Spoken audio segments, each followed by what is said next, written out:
مسیح وقت اب دنیا میں آیا، خدا نے عہد کا دن ہے دکھایا۔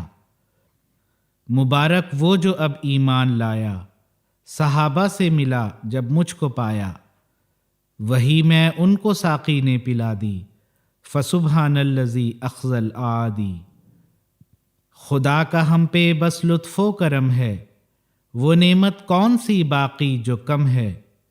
زمین قادیاں اب محترم ہے، ہجوم خلق سے عرض حرم ہے۔ خدا نے روک ظلمت کی اٹھا دی، فسبحان الذی اخذ الاعادی۔ خدا کے مامور جب دنیا میں آتے ہیں تو یہ وہ زمانہ ہوتا ہے جب 1000 راتوں کے بعد صبح صادق نمودار ہوتی ہے۔ قادیان کی گمنام اور تاریک بستی سے اٹھنے والی یہ پرشوکت آواز ایک سورہ اسرافیل تھی، جس نے مذہبی دنیا میں تہلکہ مچا دیا، اور صدیوں سے محو خواب مسلمانوں میں یہ سرگوشیاں ہونے لگیں کہ باغ محمد میں کوئی گلیرانہ کھلا ہے۔ اور پھر جب حضرت مرزا غلام احمد صاحب قادیانی مسیح موعود علیہ الصلاۃ والسلام نے گوشہ گمنامی سے باہر آ کر یہ اعلان فرمایا کہ میں ہی وہ موعود ہوں جس کا اقوام عالم مدت سے انتظار کر رہی تھیں، تو چاروں طرف سے سعید روحوں کی لبیک لبیک کی آوازیں آنے لگیں۔ کوئی مدراس سے اڑ کر پہنچا تو کوئی کشمیر سے، کوئی اڑیسہ سے آیا تو کوئی بنگال سے، اور ہندوستان کے ہر گوشے سے شمع نبوت کے پروانے قادیان جمع ہونے لگے۔ اور تھوڑا ہی عرصہ گزرا تھا کہ قادیان مرجع خلائق بن گیا۔ 23 مارچ 1899 کو الہی ارشاد کے مطابق آپ نے بیعت لے کر مخلصین کی ایک الہی جماعت کی بنیاد رکھی۔ اس للہی جماعت کی تربیت کی خاطر حضور علیہ السلام نے الہی منشا کے ماتحت جلسہ سالانہ کی بنیاد ڈالی، اور 1891 میں صرف 75 آدمیوں کے ساتھ پہلا جلسہ سالانہ منعقد ہوا۔ وہ چند مصاحب جو اس جلسے میں شریک ہوئے، ان کا مقام خدا کی نظر میں بہت بلند تھا، اور ان کی عاجزانہ راہیں خدا کو پسند آئیں۔ چنانچہ کچھ ہی عرصہ میں خدا کے فضل کے ساتھ یہ جلسہ 1,000 ہوویں بابرگ و بار ہوویں کا مصداق بن گیا، اور آج یہ جلسے نہ صرف قادیان بلکہ دنیا کے کئی ممالک میں پوری شان و شوکت کے ساتھ منعقد ہو رہے ہیں۔ مخدوش حالات کی وجہ سے گزشتہ 2 سالوں سے قادیان میں جلسے کا انعقاد نہیں ہو سکا، پر ان سال اللہ تعالیٰ کے فضل سے جلسہ سالانہ قادیان مورخہ 24، 25 اور 26 دسمبر کی تاریخوں میں نہایت ہی کامیابی کے ساتھ منعقد ہوا۔ ہمارے محبوب آقا حضرت محمد مصطفیٰ صلی اللہ علیہ وسلم نے فرمایا ہے کہ جب کسی جگہ اللہ اور اس کے رسول صلی اللہ علیہ وسلم کے بابرکت تذکرے کے لیے کوئی مجلس منعقد ہوتی ہے تو اللہ تعالیٰ کے فرشتے اس مجلس کو اپنے پروں سے ڈھانپ لیتے ہیں۔ ایسی مجلس میں شامل ہونے والے سب لوگ برکات سماوی سے حصہ پاتے ہیں، حتیٰ کہ اتفاقاً اس مجلس میں آ کر بیٹھ جانے والا بھی اس مجلس کی برکات سے محروم نہیں رہتا۔ انہی برکات سے حصہ پانے کی غرض سے عشاق احمدیت سفر کی صعوبتیں اٹھا کر اس چھوٹی سی بستی میں جمع ہوتے ہیں۔ یہاں دنیا کی کوئی رونق نہیں ہے، اگر کچھ ہے تو وہ ہے روحانی سرور، جس کو حاصل کرنے کے لیے دور دراز کا سفر اختیار کر کے اور اخراجات کا بوجھ اٹھا کر لوگ یہاں پہنچتے ہیں تاکہ روحانی سرور حاصل کر سکیں اور اپنے دلوں کی سکینت کے سامان پیدا کریں۔ یہ جلسہ ہمارا، یہ دن برکتوں کے، یہ جلسہ ہمارا، یہ دن برکتوں کے، خدا کچھ لوگوں کو یہ اس بار موقع ملا ہے وہ بڑے نصیب والے ہیں جو اللہ تعالیٰ کی اس پاک مسیح کی بستی میں آ کر دعاؤں کا موقع ملا ہے. یہاں کی جو مقدس جگہیں ہیں ان کی طرف جب ہم جاتے ہیں تو ہماری جو روح کو تسلی ملتی ہے، جو تسکین کا موجب بنتی ہے، اس کی کوئی انتہا نہیں ہے. یہ بیان سے باہر ہے کہ کتنی خوشی ہو رہی ہے، کیا کیفیت ہے دل کی کہ ہم پھر اس بستی میں آ گئے ہیں اور جلسہ سالانہ میں شامل ہونے جا رہے ہیں. یہ دن برکتوں کے، خدا کی عنایات اور شفقتوں کے. دنیا بھر کے جلسوں میں قادیان کا جلسہ ایک خاص اہمیت کا حامل ہے کہ یہ مرکز احمدیت قادیان دارالامان میں منعقد ہوتا ہے. قادیان، جس کی مٹی کو یہ فخر حاصل ہے کہ اس نے مسیح دوراں کے قدم چومے اور یہاں کی فضا مسیحی انفاس سے معطر ہوئی. ایک احمدی کا دل ہی اس روحانی لذت کو محسوس کر سکتا ہے جو دارالمسیح کے ایک کونے میں جگہ پا لینے کے بعد اس کو ملتی ہے. ہمارے پاس وہ الفاظ نہیں اور نہ ہی وہ اسلوب بیان ہے جن سے ان جذبات کی ترجمانی ہو سکے. یقیناً جو اعزاز اور افتخار امام الزمان کے در پر دھونی روانے میں ہے وہ عالی شان محلوں میں نہیں ہے، کہیں نہیں ہے، خدا کی قسم کہیں نہیں ہے. ہم دو ثنا اسی کو جو ذات جاویدانی، ہم سر نہیں ہے اس کا کوئی نہ کوئی ثانی. ہم دو ثنا اسی کو جو ذات جاویدانی، ہم سر نہیں ہے اس کا کوئی نہ کوئی ثانی. جب ہم تاریخ کو پڑھتے ہیں اور ان واقعات کو اگر تھوڑا سا بھی تاریخ سے واقفیت ہو اور پھر اس جگہ پہ جانا، اس ایمبینس میں رہنا، اس کو تو اس وقت جو کنسنٹریشن کی لیول اور جو روحانی جو لیول ہوتی ہے اس کو الفاظ میں بیان کرنا بہت مشکل ہے. یہ کچھ روحانی چیزیں ہوتی ہیں ان کو تو الفاظ میں بیان کر ہی نہیں سکتے. ان مقامات میں سے سب سے اول تو دارالمسیح ہے جو کہ الدار ہے، جس میں خدا کے اس رسول کی پیدائش سے لے کر جوانی اور پھر نبوت کا سارا زمانہ اسی در و دیوار کو برکتیں بخشتے ہوئے گزرا. نہ جانے کس کس دروازے سے خدا کے فرشتے اس مقدس کے پاس حاضر ہو کر ان مقامات کو منور اور متبرک کرتے ہوں گے. پھر بیت الریاضت بھی اسی جگہ ہے جہاں الہی اشارات کے تابع حضور علیہ السلام نے 8-9 ماہ کے روزے رکھے. ان روزوں کے عجائبات کے نتیجہ میں لطیف کشوف ہوئے کہ جن میں گزشتہ انبیاء سے ملاقاتیں اور اولیاء امت سے باتیں ہوئیں، اور عین بیداری میں آن حضرت صلی اللہ علیہ وسلم سے ملاقات ہوئی. پھر اسی جگہ مسجد مبارک ہے جو خدا کے الہام و کلام میں مبارک کہلائی. اس میں ہر آنے والا مبارک کہلایا اور ہر ہونے والا کام بھی مبارک کہلایا.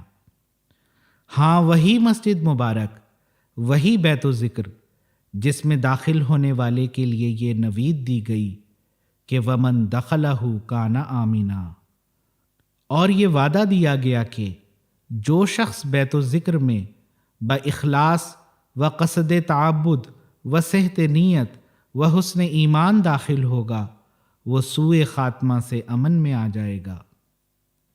پھر اسی مسجد کے اندر وہ چھوٹا سا کمرہ ہے جہاں سرخی کے چھینٹوں کا نشان ظاہر ہوا جو خدا تعالیٰ کی ہستی کا ایک زندہ نشان ہے. پھر اسی مسجد کے ساتھ ملحق بیت الفکر اور اس کے ساتھ دالان حضرت اماں جان ہے جو بیت الفکر کا ہی ایک رنگ میں حصہ ٹھہرا، جس کے اندر بیت الدعا ہے جسے حضرت اقدس مسیح موعود علیہ السلام نے دعاؤں کے لیے تعمیر کروایا۔ اس چھوٹے سے کمرے میں حضور ہزاروں مرتبہ خدا کے حضور گریہ وزاری کرتے ہوئے سجدہ ریز ہوئے، اور یہاں کی گئیں دعائیں عرش الہی تک پہنچیں۔ اسی ادار میں وہ گول کمرہ بھی ایک یادگار ہے، جہاں حضرت اقدس اپنے ملنے والوں کے ساتھ ملاقات فرماتے، کھانا کھاتے اور محفل عرفان و ایقان منعقد ہوتی۔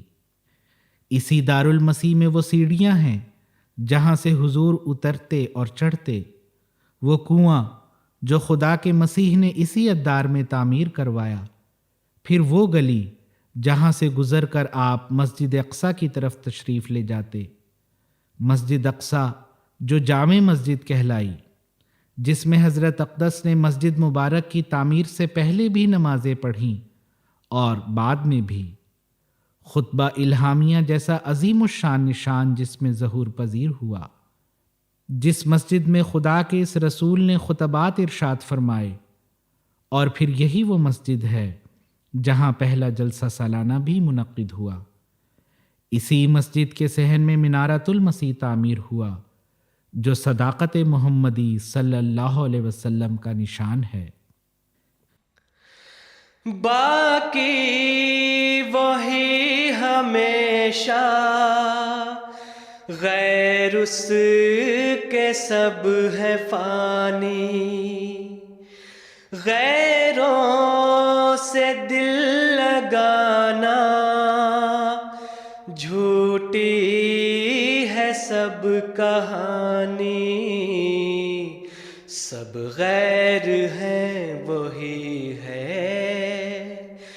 ایک دل کا یار جانی، دل میں میرے یہی ہے سبحان میاں رانی، ہم دو ثنا اسی کو جو ذات جاویدانی، ہم سر نہیں ہے اس کا کوئی نہ کوئی ثانی، کیوں کر ہو شکر تیرا، تیرا ہے جو ہے میرا، تو نے ہر ایک کرم سے گھر بھر دیا ہے میرا، جب تیرا نور آیا جاتا رہا اندھیرا، یہ روز کر مبارک سبحان میاں رانی، ہم دو ثنا اسی کو جو ذات جاویدانی، ہم سر نہیں ہے اس کا کوئی نہ کوئی ثانی۔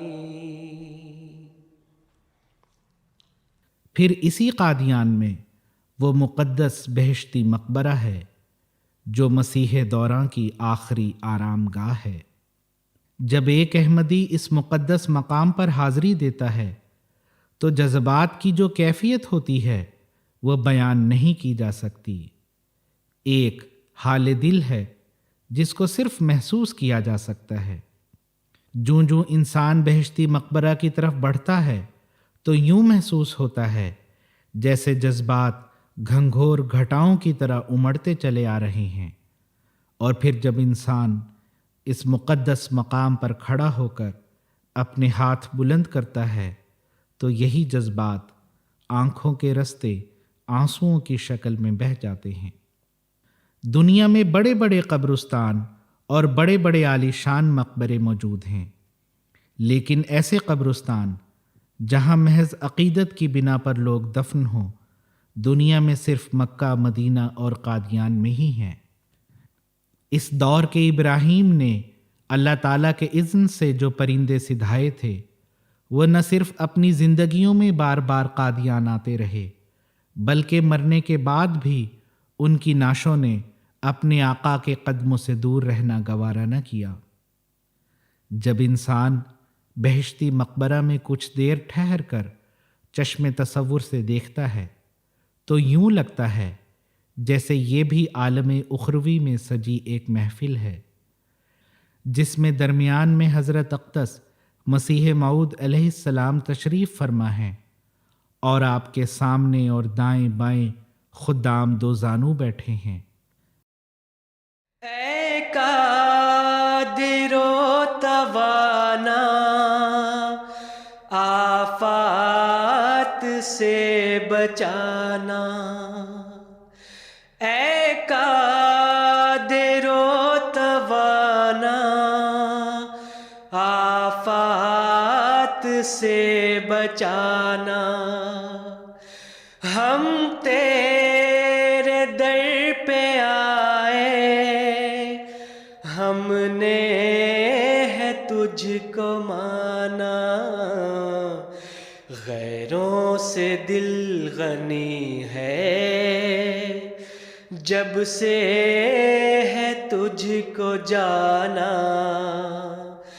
یہ روز کر مبارک سبحان میاں رانی، ہم دو ثنا اسی کو جو ذات جاویدانی، ہم سر نہیں ہے اس کا کوئی نہ کوئی ثانی۔ یہ تو صرف چند ایک مقامات کا تذکرہ ہے، ورنہ قادیان کی تو ساری بستی ہی مقدس اور بابرکت ہے کہ خدائے ذوالعرش کے پیار کی نظر اس پر ہے، اور یہ صرف اس وجہ سے ہے کہ یہ پاک مسیح کا مولد و مدفن ہے۔ گلستان سعدی میں فارسی کا ایک شعر ہے جس کا ترجمہ اس طرح سے ہے کہ ایک دن حمام میں ایک خوشبودار مٹی میرے ہاتھ میں ایک محبوب کے ہاتھ سے آئی، میں نے اس سے کہا کہ تو مشک ہے یا عبیر ہے، کیونکہ تیری دلکش اور مسحور کن خوشبو سے میں مست ہو گیا ہوں۔ اس نے کہا کہ میں تو ایک ناچیز اور حقیر مٹی تھی، لیکن ایک زمانے تک میں پھول کے ساتھ رہی، اس محبوب کی صحبت کا مجھ میں یہ اثر ہے، ورنہ میں تو وہی مٹی کی مٹی ہی تھی۔ جلسہ سالانہ اجتماعیت کا ایک عظیم الشان منظر ہے۔ یہاں مختلف رنگ و نسل کے لوگ ایک ساتھ جمع ہوتے ہیں اور خدا تعالیٰ کی محبت کے سائے میں ایک پاکیزہ معاشرہ جنم لیتا ہے۔ ہر شخص دوسرے کو دیکھ کر یوں مسرور نظر آتا ہے جیسے برسوں کے بچھڑے ہوں۔ پیار و محبت کے ایسے نظارے دیکھنے کو ملتے ہیں جیسے یوں لگتا ہے کہ ان میں برسوں کی شناسائی ہو۔ مہمانوں کی مہمان نوازی جلسہ سالانہ کا ایک اہم حصہ ہے۔ اسی غرض کے لیے حضرت اقدس مسیح موعود علیہ السلام نے لنگر خانہ کے نظام کی بنیاد رکھی۔ یہ وہی لنگر خانہ ہے کہ کبھی جس کے منتظم صرف حضرت مسیح موعود علیہ السلام اور حضرت ام المومنین ہوتی تھیں، جو اپنے مختصر سے گھر میں مہمان نوازی کے فریضے کو ادا کر رہے ہوتے تھے۔ جب لوگوں کی تعداد بہت بڑھ گئی تو پھر باہر علیحدہ لنگر خانے کا انتظام کیا گیا۔ آج یہ لنگر خانہ پوری دنیا میں پھیل چکا ہے اور لاکھوں لوگ اس سے فیض یاب ہو رہے ہیں۔ مسیح کا یہ لنگر جلسہ سالانہ کے موقع پر پورے زور شور سے جاری رہتا ہے اور مہمانوں کے مناسب طعام کا ہر ممکن انتظام کیا جاتا ہے۔ اللہ تعالیٰ کا بے حد فضل و کرم کے ساتھ اور سیدنا حضور انور کی خصوصی دعاؤں اور رہنمائی کے طفیل امسال جلسہ سالانہ قادیان منعقد کیا جا رہا ہے۔ کرونا وائرس کی مہلک وبا کی وجہ سے امسال جلسہ سالانہ محدود تعداد میں چھوٹے پیمانے پر منعقد کیا جا رہا ہے اور مہمانوں کو رہائش کا انتظام مناسب فاصلے کے ساتھ کیا گیا ہے اور 17 قیام گاہیں مہمانوں کے لیے تیار کی گئی ہیں اور مہمانوں کے کھانے کے لیے 2 لنگر خانے جاری کیے گئے ہیں اور ایک لنگر خانے میں پرہیزی کھانا تیار کیا جا رہا ہے اور دوسرے لنگر خانے میں تمام مہمانوں کے لیے جلسے کا روایتی کھانا تیار کیا جا رہا ہے۔ اور سیدنا حضور انور کی خصوصی شفقت کے نتیجے میں قادیان دارالامان میں روٹی پلانٹ بھی لگایا گیا ہے اور یہ روٹی پلانٹ اللہ تعالیٰ کے فضل سے پورے جلسہ سالہ کے دنوں میں چلتا رہے گا۔ اللہ تعالیٰ کے فضل سے اور حضور انور کی توجہ مبارک کے طفیل قادیان میں جو روٹی پلانٹ نصب کیا گیا ہے اس سے بہت ہی عمدہ روٹی تیار ہوتی ہے۔ 1 گھنٹے میں کم و بیش 8000 روٹی تیار ہو جاتی ہے اور جلسہ سالانہ کی تمام ضروریات اس پلانٹ کی بدولت عمدگی کے ساتھ اور بروقت پوری ہوتی ہے۔ حضرت اقدس مسیح موعود علیہ الصلاۃ والسلام کو اللہ تعالیٰ نے یہ خبر دی تھی کہ تیرے پاس دور دراز سے لوگ آئیں گے اور اس کثرت سے آئیں گے کہ راستوں میں گڑھے پڑ جائیں گے۔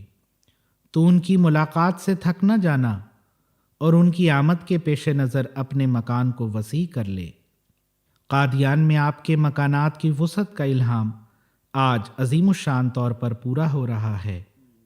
قادیان میں کئی گیسٹ ہاؤسز، دارالضیافت اور دیگر کئی وسیع اور عالی شان عمارات قائم ہیں۔ اسی طرح مہمانوں کی سہولت کی خاطر مستقل ٹوائلٹس قائم ہو چکے ہیں جس سے مہمانوں کو بہت سہولت ہو گئی ہے۔ حال ہی میں قادیان میں مکان حضرت خلیفۃ المسیح الاول رضی اللہ تعالی عنہ کے تاریخی حصے کی رینوویشن کی گئی ہے۔ یہ وہی کمرے ہیں جن میں حضرت خلیفۃ المسیح الاول رضی اللہ تعالی عنہ کی آخری سالوں میں رہائش تھی۔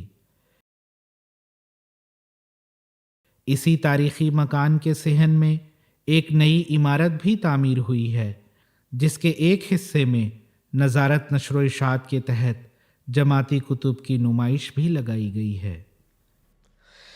میری دعائیں ساری کریو قبول باری، میں جاؤں تیرے واری، کر تو مدد ہماری، ہم تیرے در پہ آئے لے کر امید بھاری، یہ روز کر مبارک سبحان میرانی، ہم دو ثنا اسی کو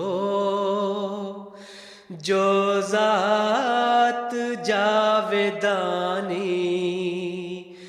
ہم سر نہیں ہے اس کا کوئی نہ کوئی ثانی۔ جلسہ سالانہ کا گہرا تعلق نظم و ضبط سے ہے، جہاں سب ایک جٹ ہو کر تمام انتظامات کو پورا کرتے ہیں۔ جلسہ سالانہ جماعت کی تربیت کے بہترین مواقع مہیا کرتا ہے۔ نونہالان جماعت پختہ عمر تنظیموں کے ساتھ مل کر کام کرتے ہیں، نئے نئے تجربات سے گزرتے ہیں۔ خدام احمدیت بڑے جوش اور اخلاص کے ساتھ دن رات ڈیوٹیاں دیتے ہیں، چاہے مقامات مقدسہ کی حفاظت ہو یا نمازوں میں صف بندی ہو یا راستوں میں نظم و ضبط کے مسائل ہوں، یہ نوجوان دن رات سرگرم عمل رہتے ہیں۔ شعبہ خدمت خلق کا کام بنیادی طور پر نظم و ضبط کا ہے۔ یہ ڈیوٹیاں سر انجام دینے کے لیے ہندوستان کے طول و عرض سے مختلف مجالس کے خدام رضاکارانہ طور پر خدمت کے لیے قادیان تشریف لائے ہوئے ہیں۔ شعبہ خدمت خلق کے مختلف ذیلی شعبہ جات بھی ہیں، جس میں security checking, parking, traffic control وغیرہ کے خدمات جو ہیں وہ سر انجام دی جاتی ہیں۔ اس موقع پر جبکہ کووڈ کی وبائی بیماری پھیلی ہوئی ہے تو مختلف کووڈ پروٹوکولز کی پابندی کے حوالے سے خدام نمایاں رنگ میں ڈیوٹیاں سر انجام دے رہے ہیں۔ جلسہ سالانہ قادیان میں شامل ہونے والے ہر مہمان کا کووڈ کا ریپڈ ٹیسٹ ہوتا ہے اور اس کی نیگیٹو رپورٹ آنے کے بعد ہی اس کو مقامات مقدسہ اور جلسہ گاہ میں آنے کی اجازت ہوتی ہے۔ تو جلسہ گاہ میں بھی نظم و ضبط کو برقرار رکھنے کے لیے اور مہمانان کرام کو فاصلے کے ساتھ بٹھانے کے حوالے سے شعبہ خدمت خلق کے تحت مختلف ڈیوٹیاں سر انجام دی جاتی ہیں۔ سال 2 سال کے گیپ کے بعد جلسہ منعقد کرنے کی توفیق ملی ہے۔ سینٹرل گورنمنٹ اور اسٹیٹ گورنمنٹ نے اس جلسے کی اجازت دی اور ہر قسم کی ہمارے لیے سپورٹ کیا۔ احمدیہ مسلم جماعت سینٹرل گورنمنٹ اور اسٹیٹ گورنمنٹ کی تہہ دل سے شکریہ ادا کرتی ہے۔ جلسہ سالانہ کے انتظامات کے لیے ڈی سی صاحب ضلع گرداسپور اور ان کی انتظامیہ نے، اسی طرح ایس ایس پی صاحب بٹالہ نے سیکورٹی کے لحاظ سے اس جلسے کو ہر لحاظ سے پروٹیکشن دینے کی کوشش کی۔ ان کے کافی یہاں پر افسران اور پولیس کے اہلکاران یہاں اس وقت تعینات ہیں۔ پہلے سے ہی ڈیوٹیاں انہوں نے مقرر کر دی ہیں، ابھی بھی ڈیوٹیاں چل رہی ہیں۔ ان کے انتظامات بہت اچھے ہیں، ان کے بھی ہم جماعت کی طرف سے انہیں بھی بہت ہی شکریہ ادا کرتے ہیں اور ان کے بھی ہم شکر گزار ہیں۔ جلسہ سالانہ کا بنیادی مقصد حقائق اور معارف کا سنانا ہے، جس کی خاطر اس روحانی اجتماع میں مختلف علمی تقاریر ہوتی ہیں اور تشنگان روحانیت میں بادہ عرفان کے جام تقسیم کیے جاتے ہیں۔ اللہ تعالیٰ کے فضل سے شاملین جلسہ نے تینوں دن سراپا گوش ہو کر تقاریر سنی اور ایک عجیب سما تھا جہاں توحید باری تعالیٰ اور رسول مقبول حضرت محمد مصطفیٰ صلی اللہ علیہ وسلم کی ثناخوانی اور صداقت حضرت مسیح موعود علیہ السلام اور خلافت اور دیگر اہم موضوعات پر تقاریر ہوئیں۔ اللہ تعالیٰ کے فضل سے جلسہ سالانہ کے جملہ پروگرامز بڑی کامیابی کے ساتھ چل رہے ہیں۔ حاضرین بڑی توجہ کے ساتھ، بڑے انہماک کے ساتھ تمام تقاریر کو بیٹھ کر سن رہے ہیں۔ جلسہ سالانہ کی تمام کارروائی کا کل 6 زبانوں میں، جن میں تامل، ملیالم، تیلگو، کنڑ، بنگلہ اور انگلش شامل ہے، رواں ترجمہ کیا جا رہا ہے۔ ہندوستان کے مختلف علاقوں سے آئے احباب اپنی اپنی زبانوں میں تراجم سے مستفید ہو رہے ہیں۔ یہ جلسہ اگرچہ کہ فزیکل حاضری جو ہے وہ محدود ہے، لیکن ایک خاص بات یہ ہے کہ حضور انور کی منظوری سے اور رہنمائی سے لائیو اسٹریمنگ کے ذریعے سے تمام جلسے کے پروگرام، مناظر وہ سارے ہندوستان میں دیکھے اور سنے جا رہے ہیں، اور گھر گھر میں اللہ تعالیٰ کے فضل و کرم سے جو لنک دیا گیا ہے، اس لنک پر جو ہے وہ کیا خدام، کیا انصار، کیا لجنہ، ناصرات جو جلسہ گاہ میں فزیکل طور پر، جسمانی طور پر حاضر نہیں ہو سکتے، وہ جلسے کے پروگراموں سے استفادہ کر رہے ہیں۔ تو ایک نئے نظام میں ہم جو ہے وہ داخل ہو گئے ہیں اور آسمانی ذرائع سے زیادہ حضور انور کی رہنمائی میں استفادہ کیا جا رہا ہے۔ اور پھر سب سے بڑی خوشی کی بات یہ ہے کہ عذراء شفقت سیدنا حضرت اقدس امیر المومنین خلیفۃ المسیح الخامس ایدہ اللہ تعالیٰ بالنصر عزیز اس جلسے سے جو ہے وہ اختتامی لائیو خطاب فرمائیں گے، جو MTA سے نشر ہوگا۔ اس کے لیے ہم بڑے خوش قسمت ہیں، اور اسی طرح سارے ہندوستان ہی نہیں بلکہ دنیا بھر کے احباب جو ہے وہ حضور انور کے اس خطاب سے استفادہ کریں گے۔ بسم اللہ الرحمن الرحیم۔